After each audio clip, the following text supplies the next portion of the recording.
Right from the beginning of Scripture, throughout the Old Testament and the New Testament, we see God choosing certain people for a task. And we also know that God is not partial. There's no partiality with God.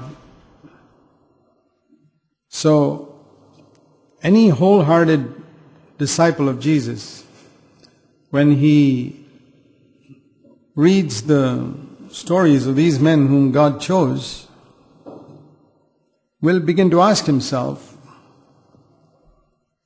is it possible that God can choose me also to do some task for Him in my earthly lifetime before I leave this earth? If you don't ask that question,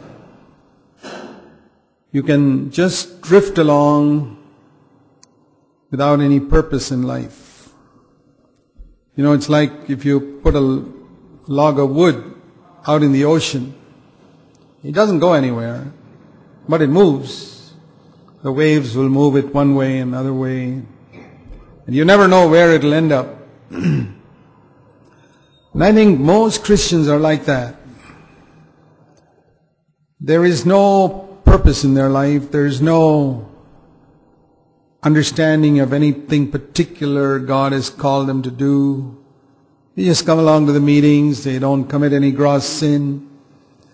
They read their Bibles and maybe they give a little money for God's work.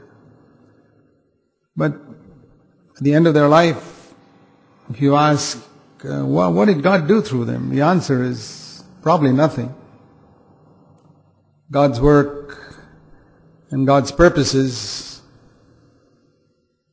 it wouldn't have made a difference if those people hadn't even lived. Isn't it terrible that you can live on this earth and leave it, and as far as God's kingdom is concerned, it wouldn't have made a difference whether you lived or died, or whether you never lived.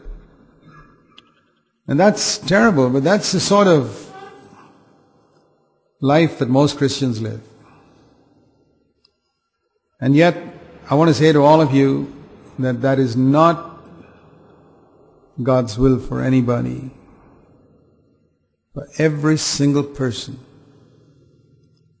who has had the opportunity to hear about Jesus Christ and who has responded, from that moment, God has got a plan for that person's life.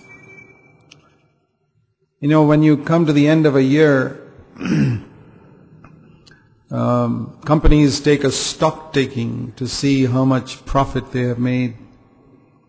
In schools, they conduct examinations to see whether the student has learned something and is ready to be promoted to the next class.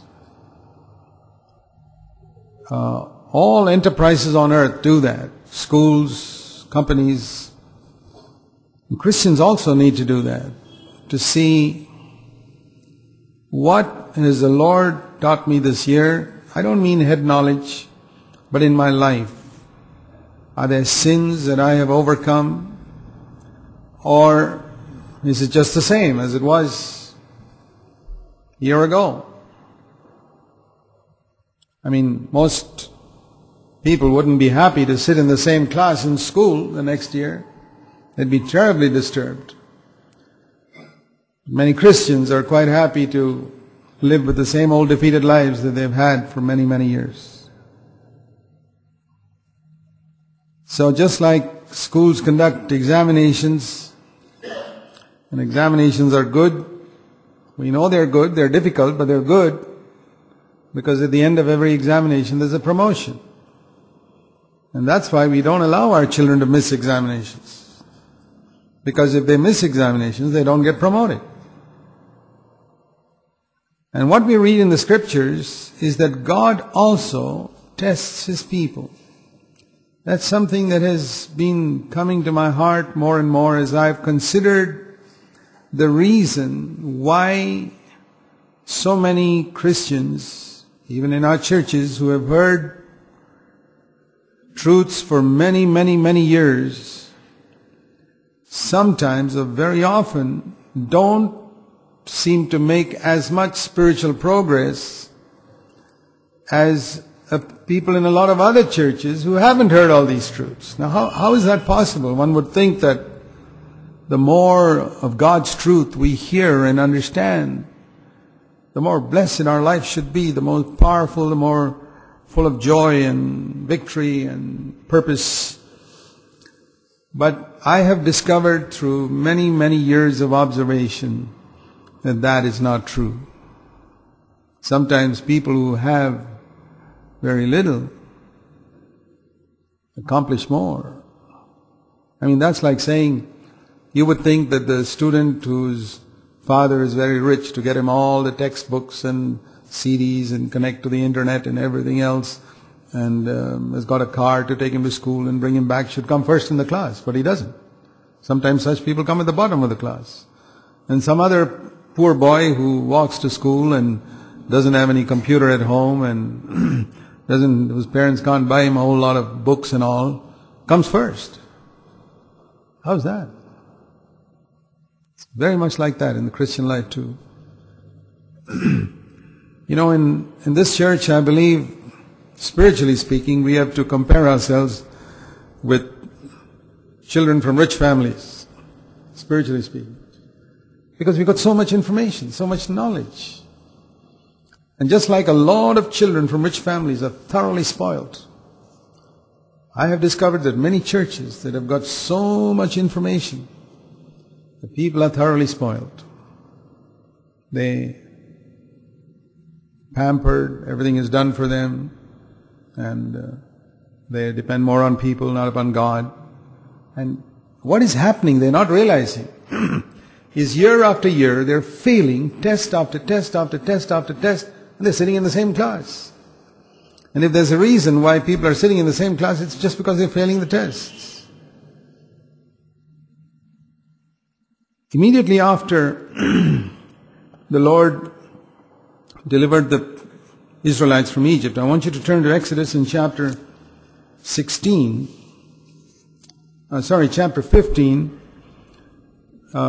This is in chapter 14, we read about the deliverance from Egypt and how the Egyptians were buried under the Red Sea. You read in the end of chapter 14. And chapter 15 begins with Exodus 15 with this tremendous time of praise and worship to God for what He accomplished. And that's a picture of our redemption by the blood of the Lamb from Satan. When we've come out of the grip of the devil. And then we read here that the first thing that happened, immediately after they came out of Egypt and they had this time of praise, and they sang in verse 23, Miriam was leading the singing and saying, the horse and the rider, the Lord is thrown into the sea, sing to the Lord. Okay, so they've just come out, and Moses led Israel from the Red Sea, verse 22, into the wilderness. And there they were tested. Just like Jesus was tested in the wilderness. So the first thing that happened, as soon as they came out, was God began to test them. Many, many times through the wilderness journey. A picture of our life on earth where as soon as we are redeemed, God begins to test us to see how much He can commit to us. And we read there that they came to the waters of Marah, and that was a test. When something doesn't work out the way you expect God to provide everything, right? He's done some wonderful thing for you, just delivered you from Egypt. So therefore you should have no more problems in your life. And sure enough, there's a problem. There's no water to drink. The water is bitter. It was a test.